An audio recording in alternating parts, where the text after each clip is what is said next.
was November 11th, 1987, and I was at the height of my career as a freelance image consultant for CBS News.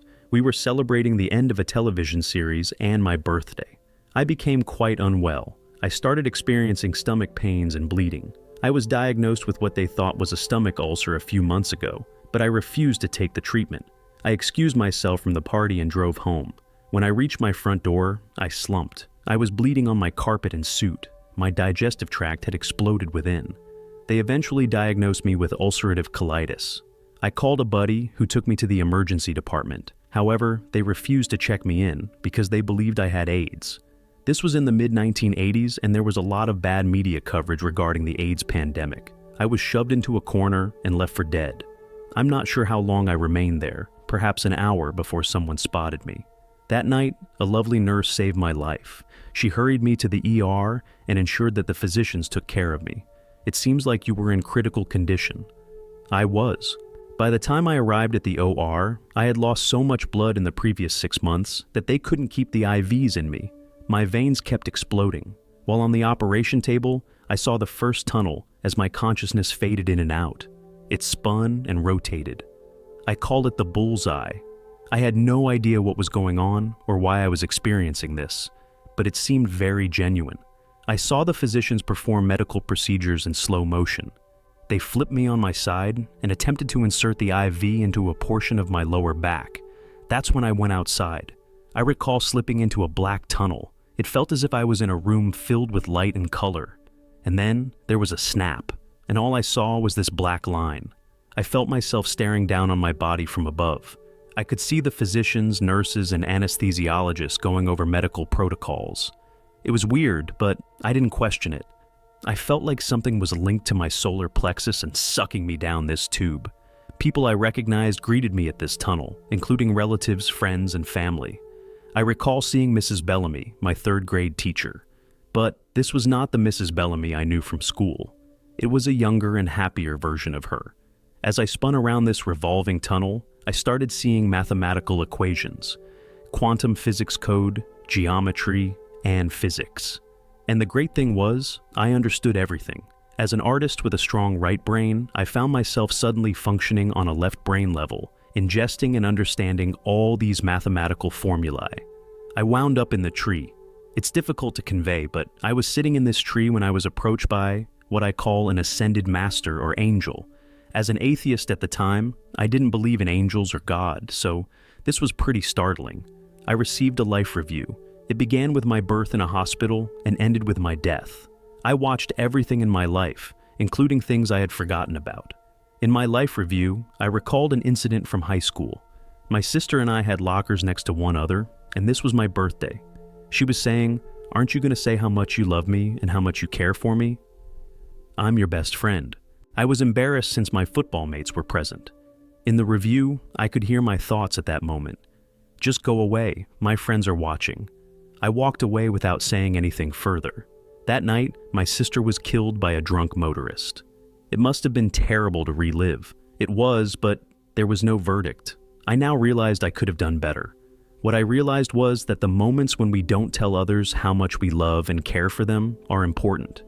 I witnessed innumerable more times in my life. One particularly memorable incident occurred when I was driving to a CBS interview. I was overconfident, convinced that I had the job. I took out some gum, popped it into my mouth, and flung the wrapper off a bridge. During the review, I observed the wrapper drift down the river, joining other garbage and detritus. It demonstrated how my one tiny action influenced everything else. I witnessed that wrapper join other debris and run past oil refineries, which deposit poisonous waste. I observed youngsters swimming in filthy waterways, and they eventually perished as a result of the pollutants. It made me understand how my single wrapper affected everyone. After the life review, I visited a location named Bardo. Catholics could refer to it as purgatory or limbo. There was a cleaning station. From there, I had the opportunity to gaze into a much bigger stratosphere. I was in this galaxy, looking down on Mother Earth and the other worlds. I observed a lot of things from that angle. I witnessed the slaughter of dolphins, politicians abusing power, and war. But I also observed teachers, firefighters, police officers, neighbors, and strangers performing good gestures. Throughout this encounter, I had a dialogue with what I call God.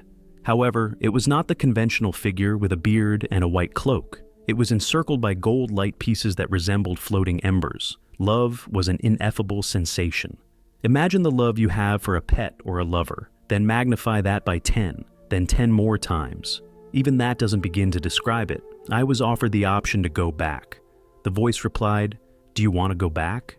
I saw a glimpse of my future life, giving lectures, producing books, and traveling over the world discussing my near-death experience. I also anticipated my 2-year rehabilitation and the hardships that were ahead. And I answered yes, I wanted to go back. I recall being in this orb of light and returning. I awoke as soon as I landed on my body.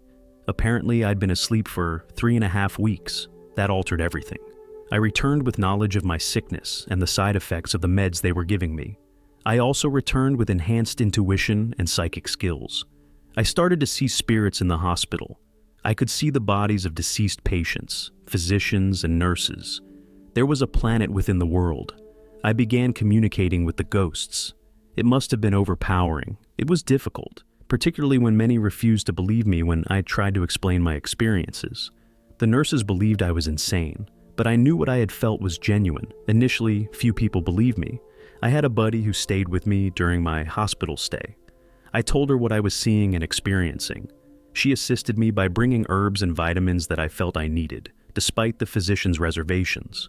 The physicians planned to do another operation, as well as radiation and chemotherapy, but I knew that if I did that, I would die, so I declined. They informed me that if I did not follow their treatment plan, I would have less than 3 months to live. Months later, when I was being checked out of the hospital, I turned to that doctor and said, "I'm walking." It was a moving moment. I was determined that no one else's opinion would count more than mine. When I went back to visit the doctor, he referred to me as his miracle patient. He was astounded by my recovery and what I had accomplished in terms of my personal rehabilitation. It sounds like your healing was not just physical, but also spiritual and emotional. One of the most difficult aspects of my experience was the loss of many friends. To this day, my remaining family refuses to communicate with me. It's difficult for many near-death experiencers. Some people consider suicide because they are unable to cope with the facts they have received. It was difficult to handle, but I concentrated on how grateful I was for my second opportunity at life. Each morning, I go on a thankfulness stroll and admire the beauty all around me. I don't take my vision for granted, especially after losing it for a while. I live every day as if it were my last. My psychic skills began to emerge when I was healing in the hospital. I began seeing and conversing with spirits. They would materialize to me, usually at the foot of my bed, enveloped in light. We converse at a really intuitive level. It has become part of my new world. I've learned to work in 2 worlds, the physical and spiritual. I can tell when a ghost is near. The room may smell like roses or gardenias, and the temperature may decrease. I have been able to apply these skills at work. I once got a call from a homicide investigator working on a case that involved special effects, makeup, and numerology. I was able to assist them in resolving a murder case that was headed in the wrong path. I became the nation's youngest paranormal investigator, traveling across the country to work on unsolved murder cases and investigate haunting locales. I resigned my job as an image consultant at CBS to pursue a new professional path. I've learned to listen for the voices of these ghosts. They communicate subtly. My role is to remain motionless and quiet and allow the word to flow through. It might come from a song, a discussion, or an instinctive sensation. One of the most valuable lessons I learned was the law of attraction. Thoughts become objects. Every day I jot down my ideas and images. I've learned to trust my instincts and heed the cues the universe gives me. When I was deciding where to go, I had employment offers in Los Angeles, San Francisco, and Denver. I turned to the universe for advice. Then I jumped a red light and nearly struck a moving truck with the words "Move to Palm Springs" inscribed on it. I took that as a sign and relocated to Palm Springs without a job. I began writing my book on my near-death experience and traveled to discuss it. I learned to follow my instincts and not listen to the critics. When I chose to go on the show's sightings, several people advised me not to. However, it turned out to be one of the finest moves I have ever made. There have been problems, of course. I've experienced homelessness, financial hardship, and times of uncertainty. Even in those trying circumstances, decent individuals came to my rescue. I've discovered that if you trust and communicate your objectives to the universe, it will offer the people, places, and situations you require. People frequently ask me if we are in the last days. What I've learned from my near-death experience, and what many others have reported, is that our message is straightforward: love, kindness, and compassion.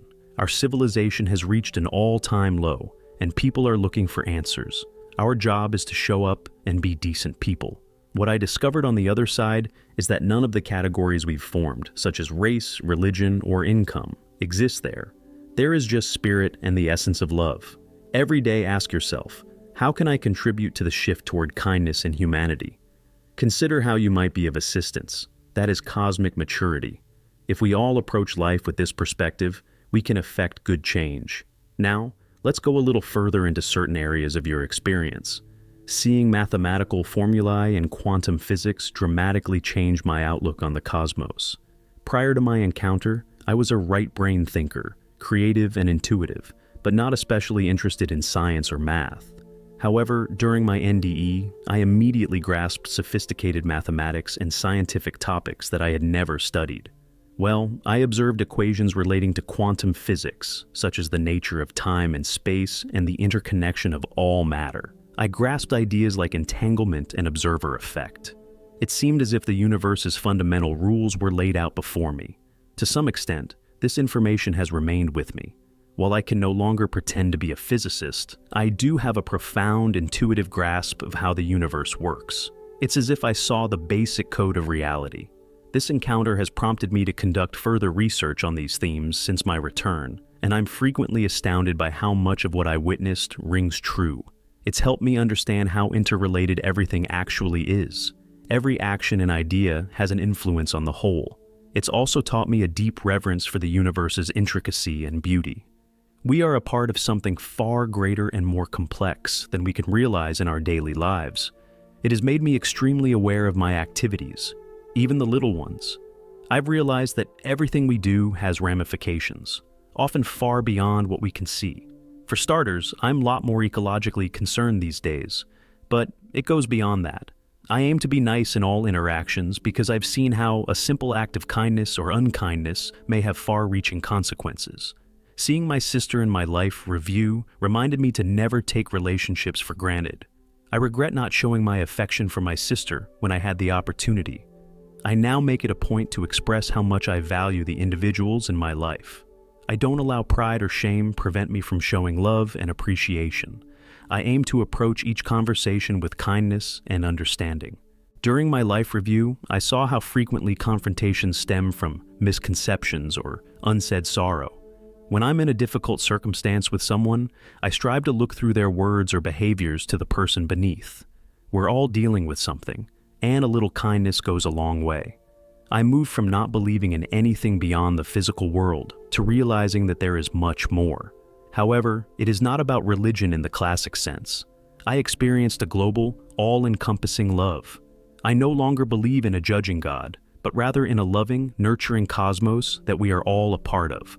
I believe that all real knowledge and compassion originate in God, who is the source of all love and mercy. While there may be glimmers of truth in diverse human traditions, only the Church, as the body of Christ, retains the entirety of divine truth. The wisdom of God is frequently hidden from individuals outside the Church due to the limits of human reason and the distortions of worldly interpretations.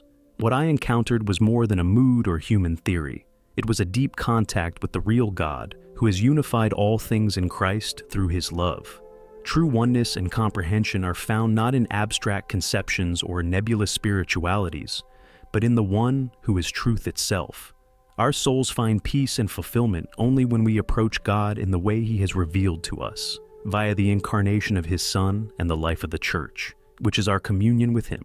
My psychic skills appear in many ways. Sometimes I see spirits as vividly as I do live humans. Sometimes it's just a sense or intuition. I may unexpectedly learn information about a person or a circumstance without being informed. Sometimes I get messages through symbols or dreams. To offer an example of how these qualities have aided my job, in one instance, I was collaborating with investigators on an unsolved homicide. I kept seeing images of a certain sort of flower, This flower turned out to be crucial to the victim, since it was tattooed on her body in a location that had not before been mentioned in reports. This prompted the detectives to reconsider certain evidence, ultimately solving the case. I was first skeptical about the talents. It seemed overpowering and frightening at times. But with time, I've grown to trust them. They've been confirmed too many times for me to doubt. However, I always advise people to exercise caution and not believe anything at face value, even if it comes from a psychic. Reintegrating within society was really tough. I returned with a whole changed perspective on life, death, and what really matters. Many people struggled to comprehend and accept what I had gone through. I lost friends and family members withdrew themselves. I felt really alone for a long time. I had to learn to be comfortable with being different. I concentrated on the great love I had felt during my NDE and attempted to bring it with me. I eventually met people who had similar experiences or were interested in understanding mine. Building that community was critical. For me, the law of attraction and manifesting is matching my ideas, beliefs, and actions with the outcomes I desire in life. I begin each day by creating clear goals and envisioning what I hope to accomplish or experience. But it's not only about thinking positively, it's also about taking inspired action and being receptive to chances that can help you make your aspirations a reality. For example, when I chose to write my book, I had no clue how to approach it. I set the objective and imagined myself as an author. Soon after, I met someone at a party who connected me with a literary agency. Things worked out in unexpected ways, but I had to be open to possibilities and eager to act when they arose. Balancing the physical and spiritual realms has been a learning experience. At first, it was overwhelming to see spirits everywhere and continuously get information. I have to learn how to establish boundaries and turn it off when necessary. Now, I see it as a gift that I can utilize to help others, but I also remember to stay anchored in the actual world. I have regular habits that assist me maintain equilibrium. Meditation is essential. It helps me focus myself and process the information I get. I also spend time outdoors, exercise, and engage in normal, daily things.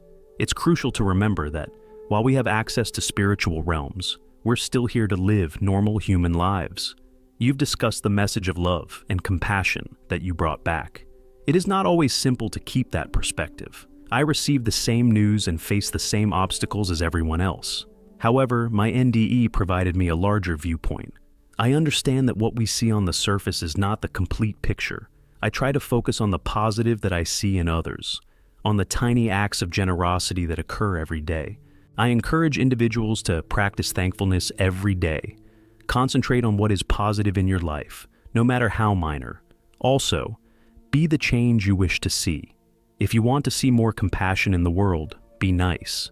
If you want more love, be a lover. I feel that our mission is typically linked to our hobbies and inherent abilities. Pay attention to what gives you joy and what you're naturally excellent at. Often, our struggles may lead us to our purpose. My near-death experience motivated me to share my tale and assist others. Listen to your instincts and don't be scared to take chances to follow your heart. I no longer dread death. I see it as a transition, not the conclusion. That is not to say that I am eager to die. Rather, I respect life and the opportunities it provides for us to grow and serve others. But I know what awaiting us is more wonderful than we can imagine. It's helped me be more present in each moment. I take nothing for granted. I strive to make the most of each day, learning, loving, and serving others. I'm not perfect. I still struggle and make errors, but I try to see each day as both a gift and an opportunity. I feel like I'm only getting started. I want to spread the message of love and connectivity that I brought back. I'm working on another book and looking into methods to use technology to share my experiences with a wider audience.